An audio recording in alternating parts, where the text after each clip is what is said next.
ఎవరు ఆయన తెల్లగడ్డం రెడ్డి ఉన్నాడు కదా, నీలాగే తెల్లగడ్డం 1,00,000 ఓట్ల మెజార్టీతో ఓడిపోతాడు ఎంపీగా. ఆయన పేరు కూడా అనవసరం.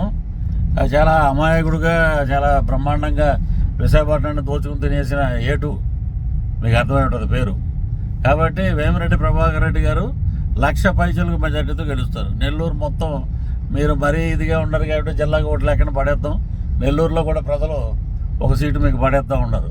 ఇకపోతే సిద్ధంలో మాకు బ్రహ్మాండంగా వచ్చేసింది అంటున్నావు. అధికార పార్టీ కాబట్టి మీరు బస్సులు తెచ్చుకుంటారు, జనాలు తెచ్చుకుంటారు, మందు బాటలు తెచ్చుకుంటారు, క్వార్టర్లు ఇస్తారు, బిర్యానీలు ఇస్తారు, డబ్బులు ఇస్తారు, తోలుకొస్తారు జనాన్ని. ఏమీ లేకుండా ప్రతిపక్షంలో ఉన్న పవన్ కళ్యాణ్ గారు, చంద్రబాబు గారు వీరందరూ కలిసి జై హో బీసీ అని కానీ బీసీ గర్జనలు కానీ పెడితే లక్షలాది మంది జనం తరలిస్తున్నారు. ఇది సక్సెస్ అంటే. అధికారాన్ని పెట్టుకుని చేయటం సక్సెస్ కాదు. ఎందుకులే